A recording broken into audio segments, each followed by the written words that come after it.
All right, so why don't you guys introduce yourselves? Ladies first. Hi. So I'm Lisa Chinatti from Chinatti Realty of Massachusetts. We cover all of Greater Boston and then up into southern New Hampshire. I've been in the business since kind of, I guess it depends on what you look at, right? 2010 to 2014, the kind of undercover agent, and then got really serious about the business in 2016. And now broker owner with a team of about 85 agents and 17 W-2 staff members. It's tough to follow. That's tough to Hard to follow. Byron Lazine, happy to be. Tom, thank you for having me. Thanks. Thanks really for coming. appreciate These it. guys all traveled here to come down just for this, to be here with you guys. That's so right. I'm very grateful. Anything for Tom Toole. And so we're in Connecticut. One team's Connecticut. Most of the state, mostly shoreline. We have an office in Guilford, New Haven. And are we doing volume? Is that what we did? Give me the stats, Byron. Give me the stats. Let them know. 687 units last year, 250 million in volume. Really a team of leaders, right? We're really passionate about that right now, bringing people on that want to be leaders in this industry.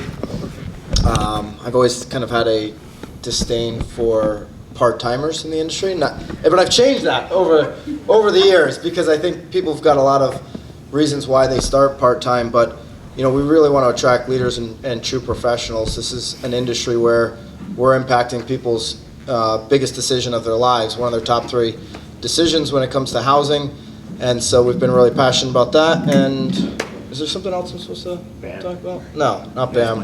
That's it. Dan. 2 tough acts to follow there. My name is Dan O'Neill. I'm coming from Long Island, New York. I have a team of about 25 agents between New York and Florida. I've had my license. I'm coming up on my 5-year anniversary.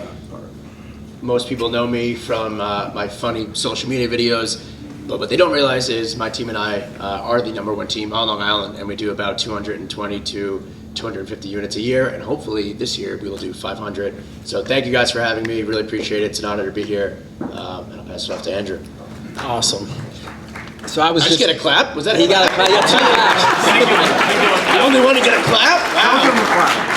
Wow. So my name's Andrew Undem. We're down in Baltimore. We have a few of our sales partners here today. We're hovering around 500 units a year, 190 million, and I'm just eager to learn. I came to learn because I know some of these folks would be here along with Tom Toole, and these are the types of rooms you want to be in to really get the agent nuggets. That's why I was so pumped that a bunch of our agents came, but also these leaders have so much to offer, and that's what I'm here for, and we're eager to grow as well. We're trying to get to 750 units this year for 300 million, and I think we'll hit it. Hell yeah. Hell yeah. All right, so I think that the first question I got for you guys is that we have seen the most incredible transition in markets ever, from 2019 to 2020 to about the midway through last year, where things really shifted to where we are now. So what are you doing as leaders, and what are you coaching your folks on to still see success? Because we all know the homes are still going to sell. There's always homes selling. It's how are you going to take that market share and what's going to work. So what are you coaching your team on? What strategic initiatives are you putting in place, and what are you working with your agents on? I mean, you've got to be in your MLS hot sheet every single day. I asked the question to a group of agents recently, like what was the average price, what was the median price for last year in your market? And like everyone was just sitting there on the Zoom, and then one person finally jumped out and said it. And I was like, I should have heard 20, 30 synonymous like answers to that question, not being able to articulate exactly what's going on in your market. When you're a home buyer, a home shopper, you know the numbers like inside and out over the last 30, 90 days of your home shopping journey. And so agents not being like really sharp on that information is mind-boggling to me to some degree.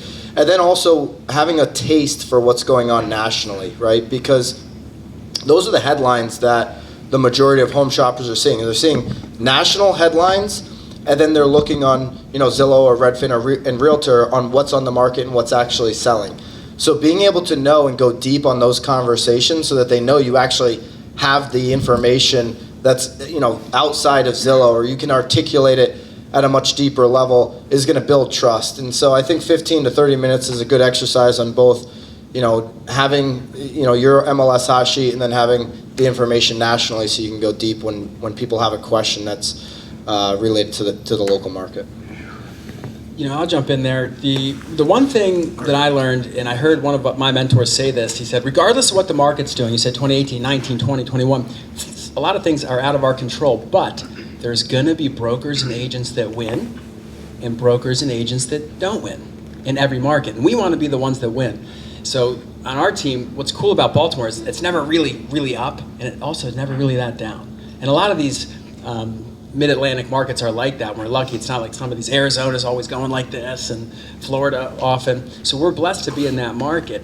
And it all comes down to, can you just show up and do the work every day? Which is why I loved everything Jeff shared today. Like, can you? That's the key. We can't control what we can't control, but what we can do is control our effort in getting around. And that's why we love having a team meeting every Tuesday. We run the 4 disciplines of execution style framework, and that alone is, you know, just maintaining the culture and always face to face, and everyone's helping everybody, and that's what's been really big for us. What we've been focusing on a lot is accountability, and that's something that we lacked in previous years. So we've been implementing accountability calls each and every single week, and also finding accountability partners or buddies, right? So whether it's you do have a team call every single week with your team leader, or just finding somebody that's in your marketplace or on your team that you can talk to 2, 3 times a week that can hold you accountable. Hey, listen, I want to set 20 listing appointments this week. Next following week, how many appointments did you set? I set 10. Okay, well, what got in the way of that, and what prevented you from getting 20? And even if you got 10 out of those 20, it's still a pretty solid week. So really focusing on accountability and focusing on follow-up, because for me and my team, in my opinion, we were very spoiled and lazy in a way where if I went on a listing appointment, or somebody on my team did, and we didn't hear from that person for 3 months, I probably wasn't calling them, right? I was expecting them to call me. So now as the market corrects and starts to change, follow-up is everything. I will follow up with you until you block me or until one of us dies. And really, I swear to God, and even if you block me, I'll find a new number and I'll text you off that number. So follow up and getting back into those routines and getting out of those bad habits that we have been in the last couple of years have been really important for us. And for us, I think it's switching the scripting. And I love that a lot of what we focused on here today was some of the objections early on. And something that I say over and over at the office and was reiterating with the group that I've got here is one of our biggest jobs as agents is to understand not just the objection and how to overcome the objection, but understand why the objection exists, right? And so this expression that we use is bring the fear forward, right? So the consumer that says to you, I don't want to buy because the interest rates are too high, it's our job as salespeople to understand what the underlying fear of that is. As salespeople, we always go into every situation with our own preconceived notions of why that objection exists. And often we verbal diarrhea out all the objection handlers to what we think the consumer needs to hear. The fear about the interest rates could be, I can't afford the monthly payments. It could be, I don't know if I can get pre-approved for the loan. It could be, I think that it's going to lead to a crash. It could be, I don't want to be a sucker and pay too much at this particular moment in time. And if we start verbal diarrheaing out when they're, concerned, I might not get pre-approved for the loan, and we start with I can get you a 2-1 buy down, I can save you money on the rate, but the consumer's like, I don't know if I can get pre-approved for the loan, we're not doing our job as salespeople, right? And also understanding that in the follow-up is so important, but where our messaging in 2021 and early 2022 and most of 2020 was, you've got to act now, you've got to act fast, or this opportunity isn't going to exist. If we push that on consumers today, we're in trouble as salespeople, right? We've got to be super consultative and earn the business, not just assume the sale. Really good stuff here. I hope everyone's taking notes. Right, this is really good. Let's talk about listings a little bit. So I know a couple of us have this 1,200 listings in a year goal, and we know listings drive our business. You're laughing. This is serious stuff. I know it is. So, I know. Stop smiling. Okay. And I think there's a lot of skill experience in the room, right? We got the people that are brand new. We got the people that have been veterans for decades. What are some of the ways anybody can go out and get listings right now? Because I think so many times you want to take the next call or the inbound lead, But that listing can turn into 2, 3, 4 transactions if you leverage it right. And I know everyone here probably wants at least one more listing this month or more listings in their year. So what have you seen that's working for getting listings or getting more opportunities and appointments to sign listings? So for us, one of our biggest things right now is expired listings. So to Byron's point earlier with living in your MLS, how many of you can tell me on January 1st how many expired listings were in your marketplace? You should be able to rattle that off. In Boston, I don't even need to look in New Hampshire, in our Boston MLS there were 7,000, right? 7,000 expired listings hit on January 1. That is a gold mine, right? And so many of us have lost the skill of working those expired listings over time that if you just spent 1 hour a day role playing your scripts and then 1 hour a day making the dials, I promise you that you will get one listing a month. Yeah, absolutely. Expired is a huge opportunity this year that didn't exist the last 2 years. There was a podcast that was on Overask, I think just a couple weeks ago, this guy Tom Story from up in Canada, and he talks about, similar to what Jeff was talking about earlier, doing these CMAs for people, and he does them twice a year. He talks about it being the health check basically for your home, right? Everybody's got a doctor, they've got a health check twice a year. This is the same thing for your house. And so he was sending out personalized videos. He does this every single year to all of his not only past clients, but homes surrounding that home with the updated value. Here's a sale, and he's doing like green screen type of videos that you would put on Instagram, right? Here's a sale that just happened, like screen sharing the surrounding sales and just saying, hey, just thought this might be of interest. I know you're not going anywhere, but figured I'd send this over to you anyways. And he calls it his one-for-one content outperforming his one-for-all, right? Everybody's trying to put out this content on Instagram that's going to make a huge impact, but this one-for-one personalized content for somebody that's in his database is outperforming anything you can do on social media because it's getting the phone to ring and say, hey, you know what's interesting? You sent me that. Just like Jeff was saying, we need to have a conversation about my home. We're thinking about selling it. And then you start going deeper, like knowing the information, like I said earlier, on the MLS and nationally. Hey, we're thinking about selling in May or in June, right? Because that's going to be the best time to sell our house. Well, interestingly enough, that wouldn't be the best time in 2023, right? If you're tracking inventory, NAR just reported that we just went under 1 million homes here nationally. Once again, we're at 970,000 home inventory across the country. And in your market, you know, everyone kind of being here in the Northeast, that's going to be a very similar story for your market, just being dangerous enough of my knowledge in the Northeast. We have really low inventory. So I would argue with the volatility in the rates, with the uncertainty of what the Fed's going to do, that if you don't list right now, you're leaving money on the table as opposed to May or June. It's a much more uncertain time because I want to cash in on yesterday's comps. And don't use the word comps with clients, right? I want to cash in on yesterday's values because I don't know what they're going to be in May, June, or July. They may be lower as more inventory comes onto the market and starts to pull, home prices down, right? Because that's the projection out there nationally. The home prices are going to get pulled down maybe 4, 5, 6%. So I'd rather cash in on yesterday's home values, sell now where there's far less competition, right? We know there's the lowest point of inventory probably right now as opposed to May or June. And so once that conversation comes back on that one-on-one content, being able to go deep like that, it's like, yeah, let's get you over here and have that conversation at a deeper level. So I got to give a shout out to the Knowledge Brokers podcast because Byron and Tom drop this fire on you all the time. You can just sit in and you have to kind of be in this business an autodidact, meaning you teach yourself because you got to want to learn it. But that is so good for those one-to-one conversations when you can go deep. Flipping the script, kind of one of the things I'm doing to get a lot of listings on our team is we're really big about kind of creating compelling content and distributing it properly. And we're still having unbelievable success on YouTube ads, which I still feel is like kind of a green space. People have been talking about it for a year or two, but our team got a million minutes watched on YouTube. They send you the snapshot, like here's how many people watched. I'm like, who are these people? 1 million, and we're just kind of giving home tours. So that's the one-to-many approach, and we're still having a lot of success with that. So you have to do both. You have to be really good one-to-one, But also one of the things is just a takeaway is these YouTube ads, it's all through Google's platform. If you're going to create compelling content, and I'm sure a lot of you are if you're in the room, getting that, and you can target so well on Google, way better than Facebook because you're not the 15-mile radius and you can make it really attractive.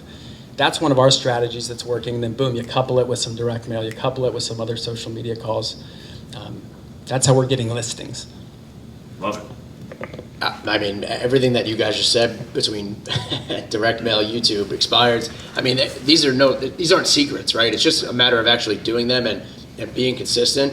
I'm tracking my numbers now that I'm in the ecosystem, and I went on 28 listing appointments in January. I only got 2 listings out of those 28.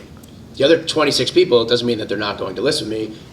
They're just not ready yet. So we are just trying to reach out to as many people between door knocking, calling expireds, for sale by owners, all this sweat equity. And if somebody invites me over and they just want an appraisal value, they just want to know what their home's worth right now, I'm going to that appointment. I'll bring a bottle of wine, I'll spend an hour there because I know that that's going to lead me 30, 60, 90 days out. So really, we're just getting back to basics, as silly as that sounds and as much as we hear it, it's true, right? It's getting out there, and door knocking sucks.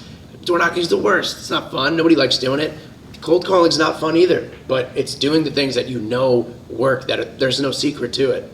And just getting in front of as many people as we possibly can, belly to belly, buyer consultations, and listing appointments. And Byron's getting to interrupt me here. Yeah, well, no, I want to just add to Dan's point there. What I love about what Dan just told you is he went on 28 appointments, got 2 listings. So 26 of those, the average and ordinary agent, which nobody in this room wants to be average and ordinary, but the average and ordinary agent would tell you that that's a waste of time.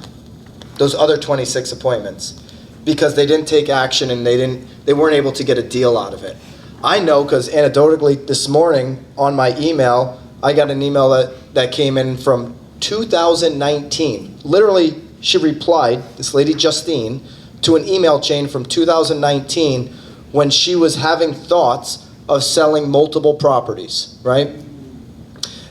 I'll just be honest, I have not followed up once with this in particular potential seller. But she circled back because of the commitment to going out on appointments and serving the community that we live in over and over and over again. Because I know that those appointments are going to correlate into more relationships, more referrals, more opportunities. And when you're in this business long enough, you want those come list me, come have a conversation call with me because you spent the time, you invested the 1 hour in January of 2023, and then it turns into something in 2026. So unless you're getting out of the business in 5 years, go on as many appointments as you possibly can. It's not a waste of time. It is well worth your time. You're in the business of serving people, so go serve. And one final point too, how I've been getting a lot of those, truthfully, is making the calls to my sphere and apologizing for not being around as much, or apologizing to friends that maybe I haven't really spoken to, or that I ignored, or that I've maybe just disappeared because we've been so busy the last couple of years. How many people, did I not follow up with? So kind of just taking that little slacking, I guess, right? Like they make fun of me for 15 seconds. Oh, look who it is, Mr. Busy. I apologize, right? I apologize to them. I ask them how they're doing. I talk about their occupation, their family. And then what winds up happening is now I'm top of mind. And when their neighbor, or if they're at their country club or wherever, when their neighbor starts talking about selling, they bring my name up. So it's just calling those 3,000 contacts, 2,000 contacts that you have in your phone book, or even on Facebook. Mike, you should see, I spend an hour on Facebook a day looking at who's getting engaged, who just posted a picture of their dog. I'm commenting, I'm liking. I'm just trying to be omnipresent everywhere and having those conversations and apologizing in a lot of cases of not being communicative. And that's leading to appointments. Hey, Tom, you know what I love that Tom Ferry always says? Could it be as simple as making your calls? Could it actually be that simple? I love what someone else said on the panel, which was, if once your priorities are straight, the decisions become easy. So all this stuff just comes down to discipline. We know what we're supposed to do, but do you have the mindset, the personal routine, the self-discipline to take action? And when you don't know something, ask for help. Because anytime I've ever asked anyone for help, I asked Tom Toole for help. I'm looking forward to, I invited myself to lunch with you guys later. I know about your business. I'm gonna ask for help. No one's ever said no. Everyone's willing to help you. So it's just that mindset piece. All right, so I got one more question, then we're gonna do some Q&A. I'll be the mic runner. I know we've talked a lot, the 5 of us here, separately together. Strong markets create weak, skill sets, and there have been a lot of lost skills. Like you guys said, for me, Dan, you talked about apologizing your sphere. What are some of the skills that you've seen have gotten lost, either individually or with your organizations? And what are you kind of reteaching yourself to get ready for this market? Because it's a lot like 2019, and 2019 wasn't that bad of a time to sell real estate. Go ahead, Lisa. You go. Ladies first. Yeah, go, Lisa. Ladies first. I can go. I mean, jump into it if you want. All Yeah, right. go. I'll just, no, I'm not even gonna say that joke. No, No, Lisa. go. All right. Wow, Uh, I'm gonna say it eventually. Here's what I think of the. She's got the biggest hot dog up here, so. Anyways, that's an inside joke. Tom Toole bought her a hot dog first. All right. Here's what I think about the last 3 years: this strong market, creating potentially weak agents. I'll take it a little step further. I think there's a contagion in this industry of agents believing that they have the ability to pick and choose who they work with, other than the other way around. I'm getting sick and tired of seeing on social media people say, well, if you don't like me for who I am, I'm so authentic, it's like the overused word on social media, then we don't have to work with each other. And I see this over and over and over again the last 2 or 3 years. Why? Because leads and deals and opportunities in real estate the last 2 or 3 years were in abundance. And these agents got a little bit too high on their own supply. And now it's a different market. It's a totally different situation that we're in now. And so continuing to use that, and by the way, people remember that script, that post that these agents made on Instagram, where they're like, I'm pick and choose. It's people that really are attracted to me, that are in my vibe and in my culture. We signed up to serve a particular community. We signed up to be of service in X county, X town. And as a professional, we should be taking it upon ourselves to go and meet with absolutely everybody. You don't see the biggest agents in the country, Jordan Cohen, out on the West Coast, or Ryan Serhan over here on the East Coast, ever uttering those words that I only pick and choose who I want to work with. You come off really conceited, and you're going to impact your personal business, and you're also going to impact the amount of people that you can help make a really informed decision in 2023. Being professional matters. I was talking to an agent in North Carolina earlier this year. He's like, I wear a baseball hat to all of my listings because it makes me feel like, who I am as a person. This is my style. If they don't like it, screw them. I'm like, how long you been in the business? He's like, I've been in business over 10 years. I'm like, did you do that your first 5-10 years, before they were come list me calls, people you already knew and were friends with? Well, no, I'd wear a suit. So you had the respect earlier in your career to go out and respect people in their home and be professional. Then once you became friends with them, you put the baseball hat on. Don't give that advice out. He was on a panel saying this. I'm like, you should not be giving that advice out. You should be advising people to be professional. I would still advise you to be professional with the people that you've already done a deal with. But if somebody's trying to grow their business, paying attention to how you dress, paying attention to how you talk, paying attention to the education that you're consuming, that you can help them make an informed decision. It's just called being a professional. So stay away from those cool agents that tell you, I'm just going to work with who likes me and who is similar to me, and go impact all the people in your community.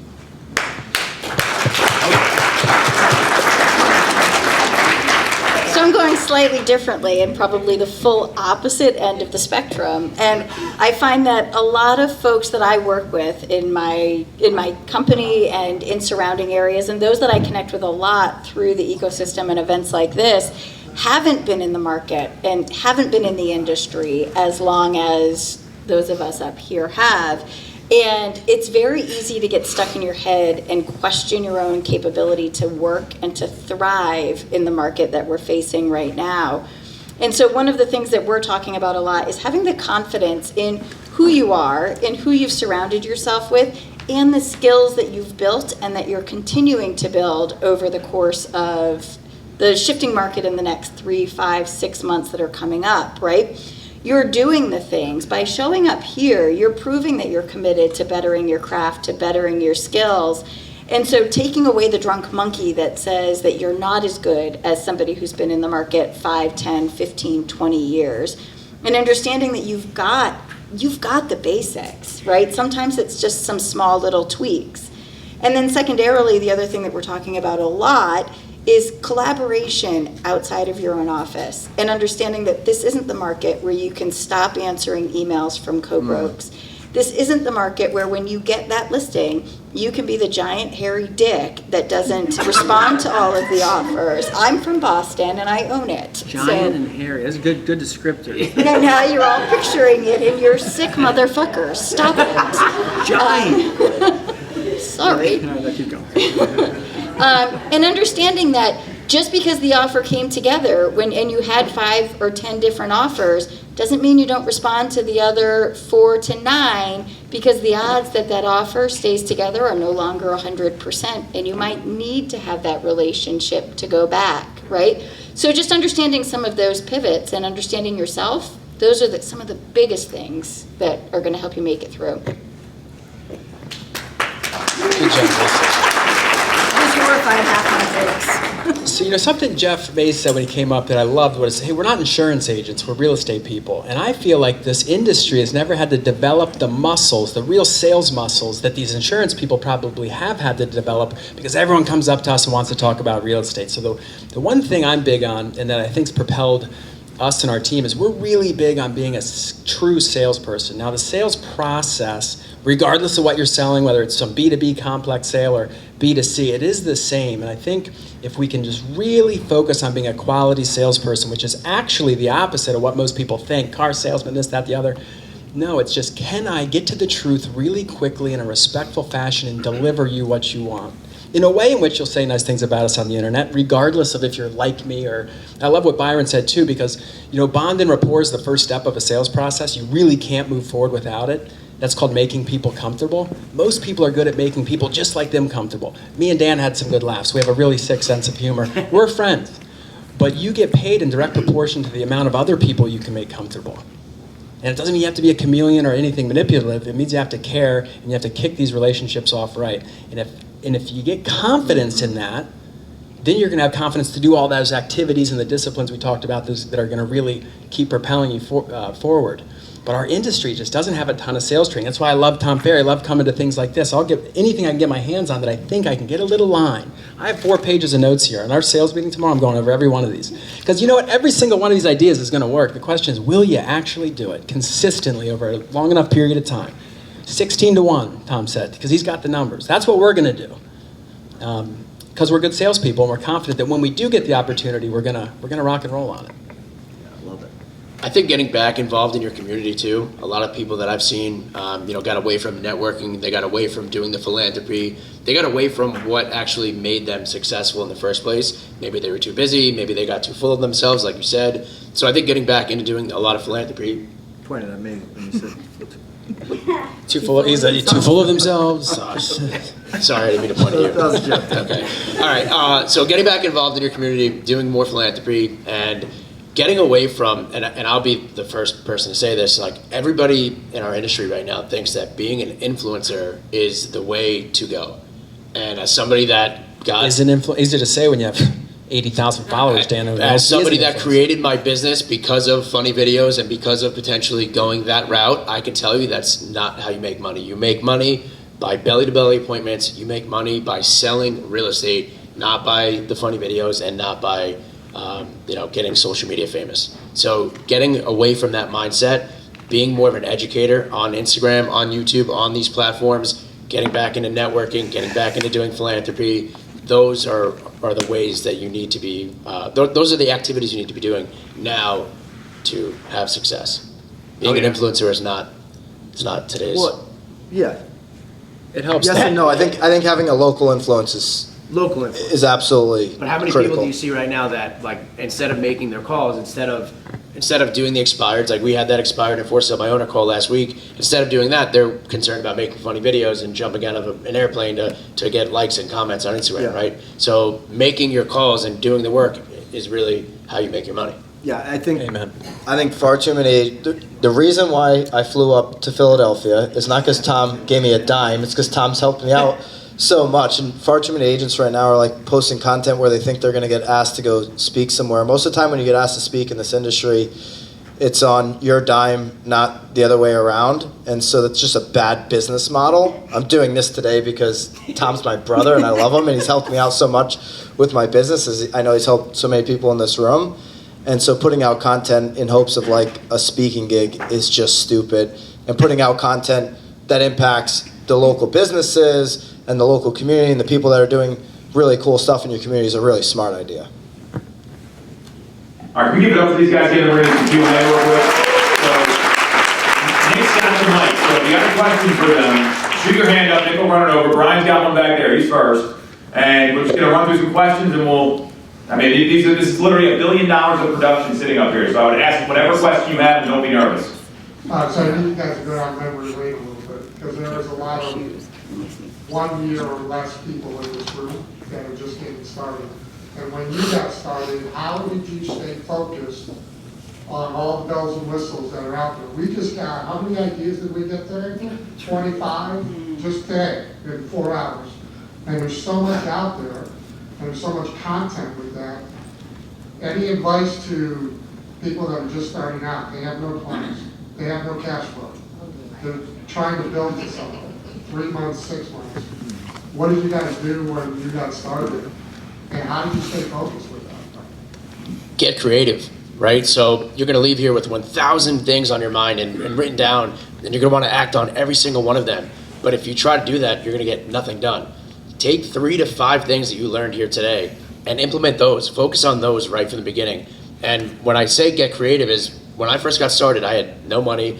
I couldn't rely on my parents. Fortunately, I was like 25, so I wasn't, end all be all. But what I started to do was I found ways of getting around the normal. So I would take, I might get in trouble for this. I would take my father with me to for sale by owner appointments and pretend he was the buyer. And I would, and I would do it. I swear to God, and I would do it 10 to 12 times a day until I finally got my first listing. And the first listing I got, I actually got caught because my dad has the same name as me. And on his truck, it says O'Neill and Wellishar Landscaping. So the seller looks out the window, sees, puts 2 and 2 together, catches me, but respected the fact that I was so creative and that I took the time and I was hustling so much.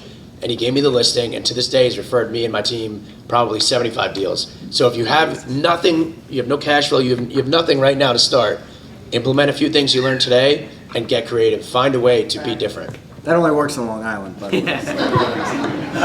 So for me, when I was making that transition, so like to understand how that transition flowed, right? 2010 to 2014, I sold 1 or 2 houses a year and was primarily a mom, kind of flew under the radar, didn't do much in real estate, didn't put it out there. 2018, I sold 8 homes, so we'd think that that was a lot, right? And then I decided to get super serious in 2016, and I set a goal for myself that I was going to sell 31 houses in 2016. Now, for most of us, thinking about 4Xing our business in the span of a year, that's kind of a daunting task, right? And for me, it came down to being super rigid. I got my kids on the bus and every morning went to the office because I don't work well at home. And I was on the phones starting from 8:15 until 5 o'clock at night if it meant it. And I didn't leave the office until I booked 2 appointments that day because I knew that if I got in front of enough people, belly to belly, that I would hit the sales, right? It's impossible. I am charming and charismatic as can be when I want to be. And it's what are you the other times? The other times it's... We'll go back to some other words. And so when I did that, right, if I could book those 2 appointments before 10 a.m., then I could take off at 10 a.m. and call it a day because I knew I had my 2 appointments booked. But literally, if it meant that I was in the office from 8 to 5 and only took a 30-minute break for lunch, and I was on the phones having conversations and doing the things to better my skills and to get in front of people, that's what I did. And what I'll share is that in 2016, as a completely solo agent, without a team, without budgets for lead gen, without any of it, I sold 82 homes, right? It is just a function of putting in the work and knowing that if you generate the opportunities for yourself, that you're going to close them. God, that's awesome. again, it's narrow focus. You got to find a way to put yourself in that situation. So new agents, double-digit sales, double-digit reviews. That is the only focus you should have. Because when you have double-digit sales and then double-digit reviews that coincides with that, that means people had a good outcome, right? They actually took the time to give you a review, and they're probably likely to refer you. Now you have some credibility in the marketplace. Obviously, being on a team is a huge head start to having credibility, but you want personal credibility with double-digit sales, double-digit reviews. And so when I first started, and I was coming out of bankruptcy, right? So I started buying homes when I was 19 years old, bought 3 homes 19 to 21 years old during the last financial crisis.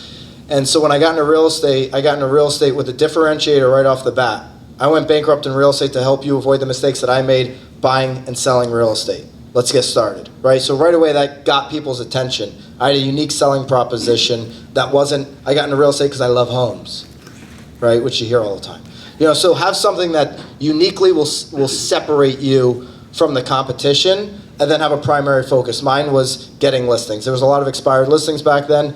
So I would just sit on the phones from about 8 a.m. till noon, and then from noon on it was appointments. If I didn't set any appointments that morning, like that's why I loved what Dan said about going on 28 appointments. 26 of them probably were just appointments to get to know somebody. Like I would just beg to come over to somebody's house. Like, hey, I don't care, you know, I'll do whatever you want. I'll wash your windows, you know, I don't really care, whatever. Get them to laugh and get me to come into the house because I want those meetings. I want those. And so by my second year in real estate, I had over 50 listings at one time because I was narrowly focused on double-digit sales, double-digit reviews, and then it grew to double-digit listings at all time. I want to be a dominant listing agent in my community, so how do I get there? Everything else starts to become secondary when you have this type of narrow focus. Far too many new agents get into an office and they're about to start making the calls and they're about to start doing the thing, and then they decide, I need to go out and buy a color-coded agenda so I can get really organized. I need to go buy the latest Apple MacBook because then I'm really going to go get it. You know, this computer is really going to help me be successful. Stop. Right? Every single day you should be out there in your community making the calls, whatever your thing is that separates you. I did a podcast with this guy, Sam Coleman, in Las Vegas last year. Sam Coleman's a 6'10" former NBA player. He wasn't good on the phones. So Sam said, you know what I did? For 200 days straight, I did an open house. Mondays, Tuesdays, Wednesdays, Thursdays. Because what he would do when he did this open house is he'd door knock. He's like, dude, I'm 6'10", I'm memorable. That's how I stand out, right? He just wasn't good on the phones. For me, I look like an average dude, right? Like height, everything. And so I was really memorable on the phone. I would make an impact because like Dan, I would keep following up till I could get in that door.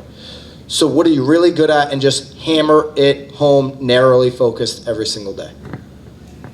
You know, the pattern I just heard, and it's similar to my story too, is that can you tell these people just do whatever it takes? That's the thing. There's no quit. Like you're going to go in there, you're going to make those calls until you get the appointments. So that's the key. I kind of had a little advantage. I was in new home sales for 2.5 years. I got all that new home training, and I was a professional open house sitter, but you kind of just stuck there in the model home. And once I saw how much money these agents were making, for half the time they'd fuck the deal up and I'd have to put it back together to make 6 times more than me. I said, I got to go do that.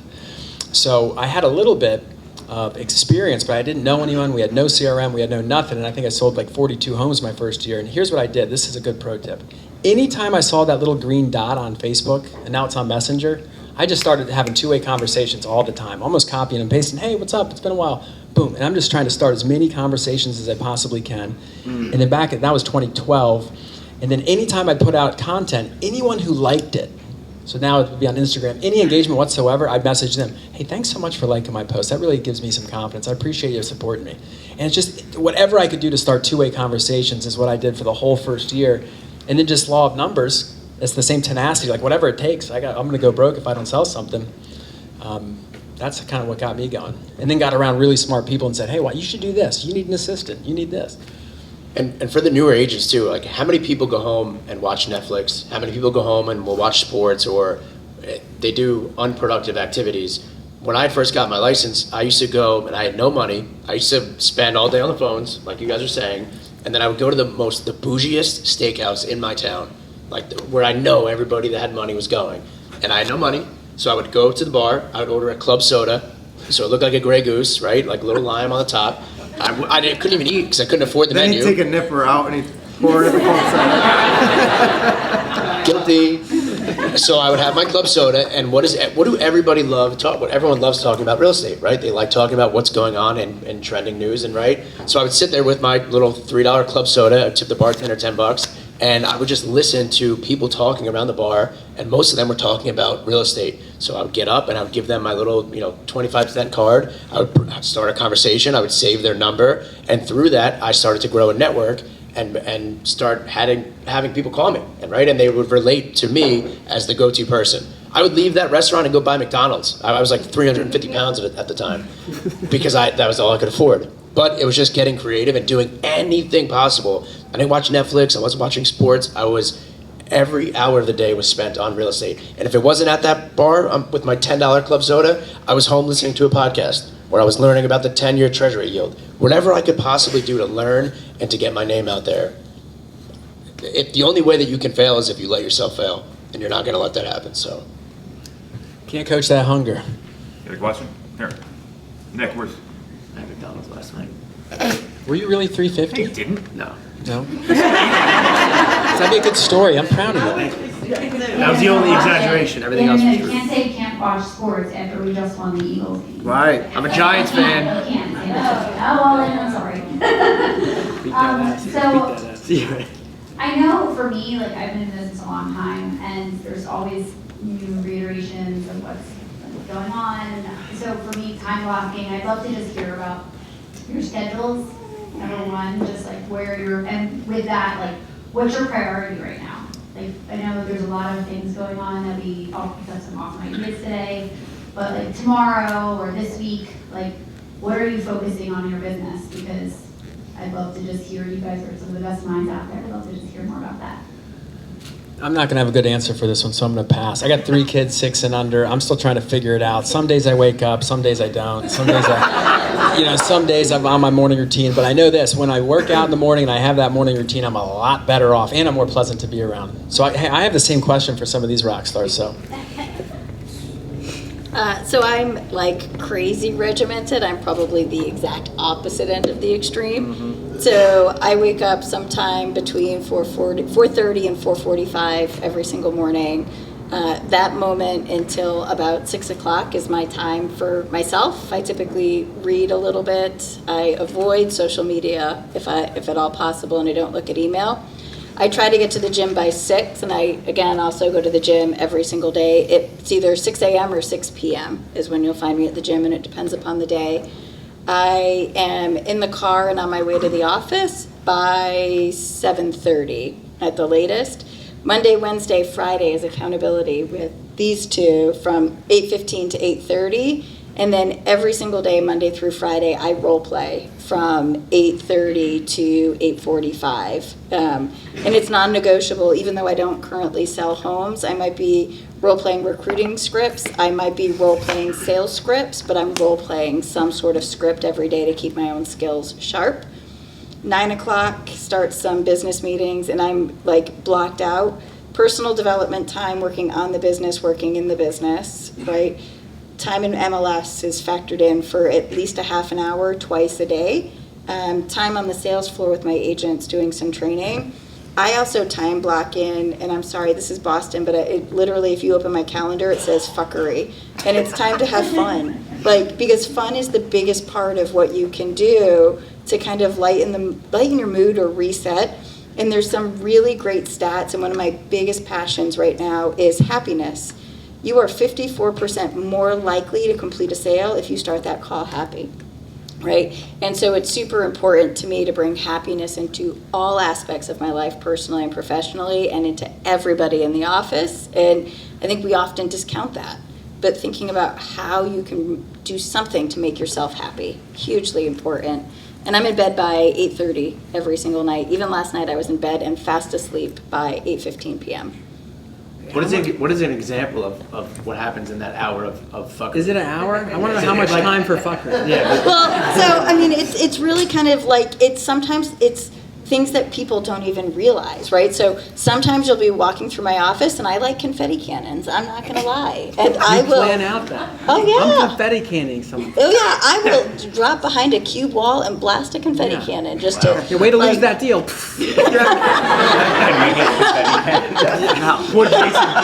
I saw you had another release. Well, exactly, because like it's stressful, but then if you're laughing, right? No, I and like some that. of it is like Fuckery. like silliness, right? Like we have shuffleboard in the office and we'll role play while tossing pucks back and forth for a couple reasons, right? Competitiveness is fun. If you can memorize a script so much that you can toss a shuffleboard puck and get it to land in the 3 while knowing the script, then I know that you know the script so deeply that you're never going to mess it up on the phone, right? Some of it could be like, goodness, like we go to the gym. I take the staff and whoever's in the office from 2 to 3:30 on Tuesdays and Thursdays, and I say, let's go out, right? Sometimes it's a running club. Sometimes it's playing ping pong. Like it really just kind of depends. Practical jokes. We make practical joke videos once a week. That's so inspiring. You know what's funny? Because where you are now, So what was your volume again? Units and volume, 90 agents? I gave Tom the numbers. It was really disappointing, actually. some crazy number. It It's was a crazy number, and she said she was She's such a disappointed. badass. It was something like 750 units and maybe 375 million in volume. So the reason I want to point that out is because I'm kind of like that level below right now. I'm trying to get to where you are. That's kind of our goal, 750. And the only way that's going to happen is if you are regimented. As good as you are, you have to have that dialed in. So that's kind of that's where I'm at in life. It's like, gosh, wouldn't that be nice to be that regimented? And she just owns it, and she loves it, and it serves her so well. And that's just inspiring. So thanks for sharing that. And the fuckery. Yeah, I'm absolutely in the regimented camp. Tom and I have been doing the 5 a.m. call for 7 years now, something ridiculous. Now Lisa's a moderator. The best salespeople are super strict with their schedule and their time. They're very protective of it. You know, average and ordinary people, I used that phrase earlier, are not protective of their time. Average and ordinary people also live paycheck to paycheck. Right, the majority of Americans live paycheck to paycheck. So if you want to be average and ordinary in life, and nobody in this room does, then do average and ordinary things, which is wake up when you feel like waking up. Right, going back to working with who you feel like working with. Right, and I'm just saying this is for me because you asked for me, right? It's for everybody. Let's be honest. You know you're not waking up on time. Here's what happens when average and ordinary people wake up whenever they feel like it. They also haven't even mapped out how they're going to start their day. This is why the lines in Dunkin' Donuts drive-thru are so long. Because there's a bunch of average and ordinary mindsets doing average and ordinary things, following the herd. Okay, I woke up, and now I'm going to rush to get to where I need to be because I overslept, and now I'm going to do what everybody else does. I'm going to get in line and wait for this breakfast egg sandwich is only going to impact my health in a negative way, not in a positive way. I'm going to have some caffeine so that I can ensure that I crash around noon or 1 o'clock today and be super unproductive all afternoon. And then the only thing that's going to give me that dopamine hit is going out and buying that colored agenda that we talked about to get me organized in my business. And then I wake up tomorrow morning because I stayed up way too late the night before and I repeat the entire process. And I wonder why I'm not happy and satisfied with where my business is when you do that and compound that over 365 days. So I can give you like exactly what I'm doing, but it is super regimented. I'm up before 5 o'clock. The first thing I'm doing, I say this to my wife all the time, like, you gotta stop drinking coffee. She's like, I'm so dehydrated. Yeah, the first 2 things you drink in the morning are coffee. Where the first 2 things I drink in the morning are Tom Brady electrolytes, right? Like, that's just what I do. Oh, give me a break. And I'm super, like, I write it down all the time if I'm gonna make a tweak to my morning routine. I do the same things, I eat the same breakfast. I'm not thinking about breakfast. I'm just implementing my breakfast routine. Same thing over and over and over again so I can execute into my day. Right. I'm not even sure I want that. Listen, you either got to be that person in your business, or you better pay somebody a lot of money to be that person in your business. Somebody has got to do that. Somebody's got to be accountable. Somebody has got to be the person that you can rely on to be consistent like that. And so, I brought up my wife. Being a mother is the hardest job on planet Earth. Oh, God. Right? And some of you guys are moms and real estate agents. Real estate agents is a hard job. It's not brain surgery or anything like that. It's a very difficult job. It's a very fortunate job. We're in a great position. And some people are going to have different situations, like waking up before 5 o'clock for everybody is just not possible, right? But with you and your spouse, whatever your situation is, you and your partner, whatever your deal is at home, if you can figure out a way to outsource things to make your life easier so you have the capacity, like where are you going to make more money? Is it going to be babysitting your kids? That's what I call, I have 2 kids. I'm like, hey, is our ability to actually hit our vision board, to hit the things we want to do, having me babysit or me going out and working the business and we hiring a nanny? Which one makes more sense financially? Of course, me being in the business and being able to drive a bigger income is going to far outweigh the hourly wage that we could pay a nanny, right? Is having food delivered for the extra $10, $15 or going out and being the, what do they call it, fast car, easy car? Instacart. Do you want to be an Instacart person? Because that's what you're doing when you pick out your groceries. You're working an Instacart job. Okay, so being able to outsource the stuff that you do in every single day of life to somebody else at a lower wage, and you putting your time into your business and being strategic, like actually doing the things that drives business, is a really smart decision. But you've got to be real disciplined in that schedule to make sure that you're being efficient. Make sure that you're doing the things that actually drive results instead of going and buying that little agenda that everybody with, like, there's technology, there's Google Calendar. You can change the time blocks, different colors. You don't need the little agenda with the markers anymore. Back in 2019, I was chatting with a business coach, and we were talking about some of this, to your point, right? And there's always going to be sacrifices, right? And whether it's sacrificing to get up earlier, whether it's potentially sacrificing some money, resources through paying for other things, right? And I was kind of having this weak moment about it, and my coach said to me, Chinatti, you're going to work harder than other people will for 5 to 10 years. You're going to make sacrifices that they're not willing to make for 5 to 10 years to live the life that others only dream of for the rest of your years. And I've kept that quote with me forever, and I have it at home on my refrigerator, and I check off a year every time we get there. And I look at it and say, so that was 2019, and I had already kind of been making the sacrifices for a year.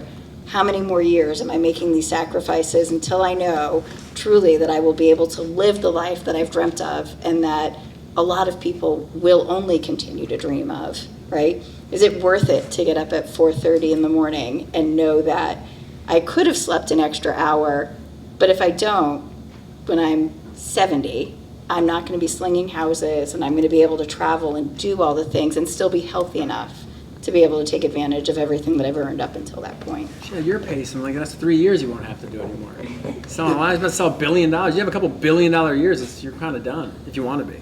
Well, good for you. There you go. Badass. And to Brian's point earlier, like, Jesus. What should you focus on? When I say double-digit sales, double-digit reviews, the next step is how do I get to 100 past clients very quickly in this business?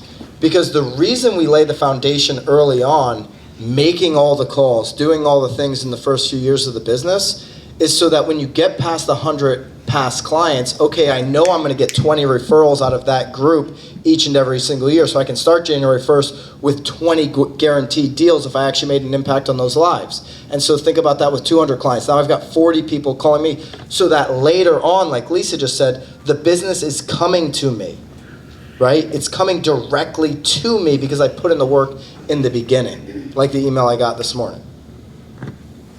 If I were in the audience and I just heard this, I would immediately tomorrow try to wake up at 4 a.m. and go to the gym.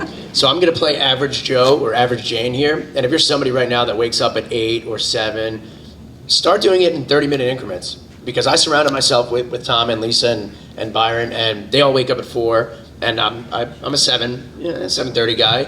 So I slowly, gradually start, and Byron can attest this because I text him every morning when I wake up now, just to piss him off. But I slowly started doing 6:30, then 6, then 5:35, and so on and so forth. And it got easier and easier. Then I found that from 4 to 7 or 5 to 7, it's peaceful.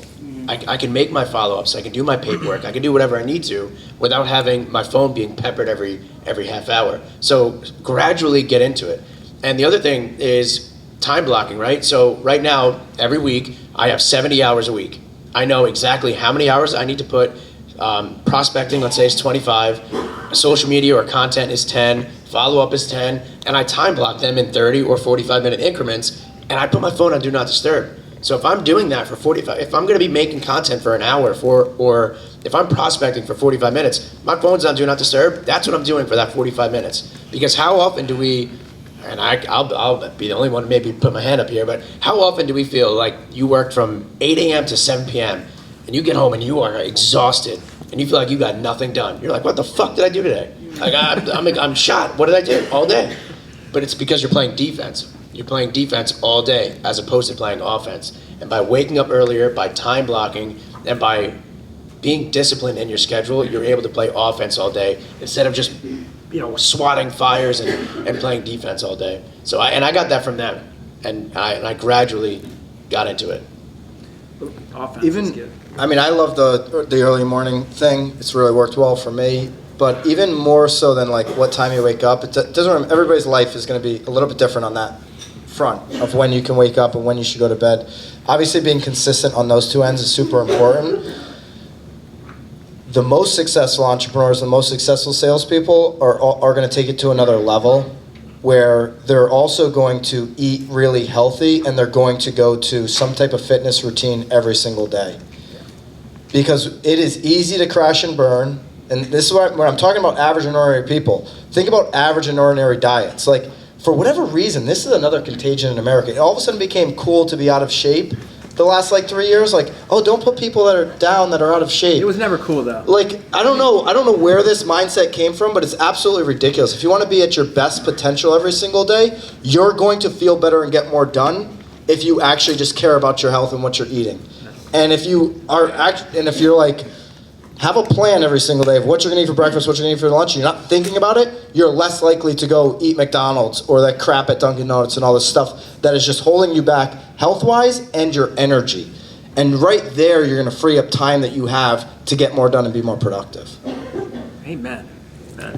So, one last parting shot here, because it's 12:20, we told everyone we get out here about 12:30. So what advice do you have for anyone in the room, or is there any last minute questions? All right, Xander's got one, so Xander, you're it.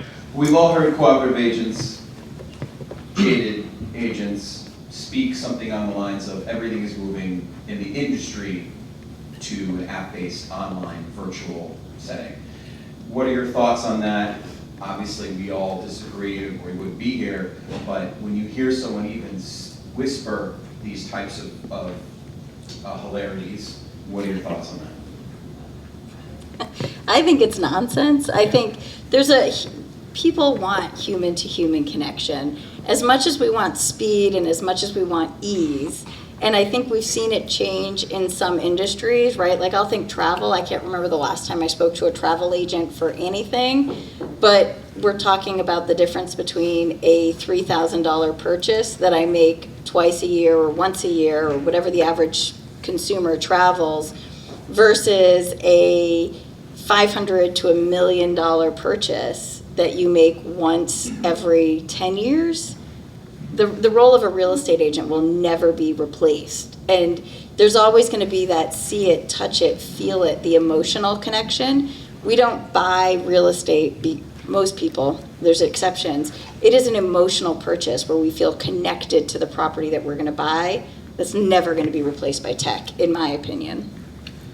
You know what I said in that? We were just talking to this group of union people down in Baltimore, and when you look at the process of a transaction, so you have a buyer, and then the buyer's agent, and that buyer's got whatever web cast of characters helping them make their decisions. You have buyer, buyer's agent, seller, seller's agent, lender, appraiser, title company, inspector, God only knows how many inspections, termite person, title attorney.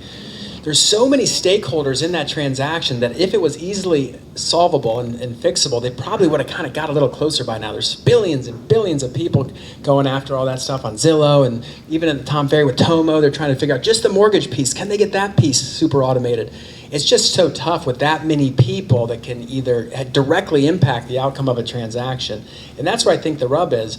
And that's our superpower to say, hey, you know what, can I, everything I just said, all those people involved in the transaction, can I, as a human being, impact the outcome of the transaction based on my skills and my sales ability and my ability to have bond and rapport with all these people are different races, ages, colors, whatever. You got to influence every single one of them if you want to be a real ninja. You know, if you want to be a real badass, I got to impact every single stakeholder in this transaction. And then you can't be replaced, because who can do that? ChatGPT, give me a break. No one can do that. But you can if you're focused on it. So that would be my tip, too, to answer your question, is you guys just got to really focus on being a quality salesperson, because most of us are, some of you guys are just so naturally good that you don't have to work that hard. And that's the trap I've fallen into my whole life. Like, no, I can get by. I can sell a bunch of houses. God forbid. But I'm not going to get to their level, and I know this. That's why I can't wait to hang out with you guys, because you're not getting to 1,000 units mailing it in. It doesn't matter how good you are. So you couple that really good ability to communicate with your team and recruit and whatever with just having your shit together on a different level, and then you're going to have that life of your dreams. So I'm very inspired to hear you guys talk about that. And we're not going away because of that. There was a little debate we had on BAM last week or the week before where it was, do you work for the seller as the agent, or is it more of like, do you consider yourself working for the seller? Was kind of the debate, or is it more of like who's the boss was the question? Yeah, like who's the boss in the transaction?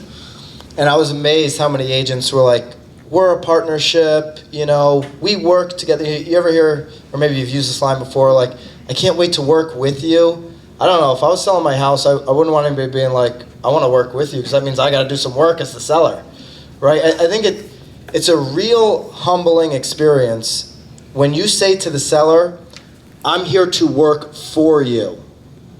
You're the boss, okay? You're the chairwoman of the company. I'm the CEO, yes, and I'm bringing you the most valuable information to get the job done. But let's be clear here. I work and report directly to and for you. Everybody wants to be the boss, right? And now you've just given that person the permission to let them know where we stand in the transaction. You're the boss. And I'm going to be doing this personally for you, not through some screen or some virtual experience or virtual office. I'm here in the community, and I am now your employee till we get the job done. And you're going to set the tone right away that you're different from most agents who are saying, I can't wait to work with you. I love homes. 90% of people say the same shit in this industry. Say something that stands out, that's a little bit different, it's a little bit unique. Yeah, once I'm done working for you, you're going to work for me, okay? You're going to be referring me. You're going to be posting my stuff everywhere. That's a fair trade. I might use that. Yeah. I think using those tools to our advantage will be very helpful, like ChatGPT, but they'll never replace us. You can never replace the human interaction, the belly-to-belly, the relationships that you have. That's all I got. I wish I had something better for you. You know, the same guy who put travel agents out of business tried doing this with Zillow and failed last year. So let's all keep that in mind. That's Rich Barton's MO. So you can say whatever you want. They're a $1 billion company. They've got a huge market cap. It didn't work for them. And we heard the earnings call, and he choked on a cough drop because he was so nervous. That's right. Well, and his partner there, Spencer Raskoff, who did 14 years CEO at Zillow, he'll be the first one to tell you, Zillow and some of these other portals, they've solved home search, right? So that whole part of the equation in real estate, it's been solved. They did win that battle for sure. Now the next part of it is somehow automating the transaction part of the process. And we are still so far away. Spencer Raskoff himself, he just said it last week on a stage in New York. He's been saying it for years now. We are so far away from completely automating the transaction process. What will that do once we get closer to that? It'll put transaction coordinators out of business, right? It'll put some admins out of business, and they'll find another avenue in the industry.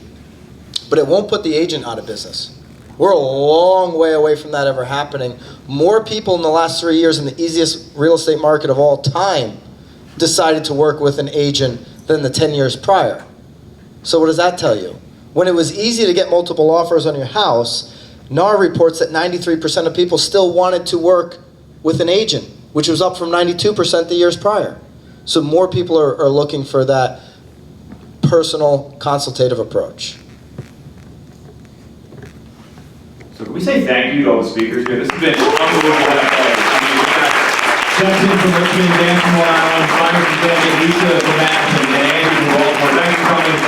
You guys see in the beginning, we're here. I think we're going to do some pictures and stuff, and then just thank you for coming. Hopefully you can use this in your business.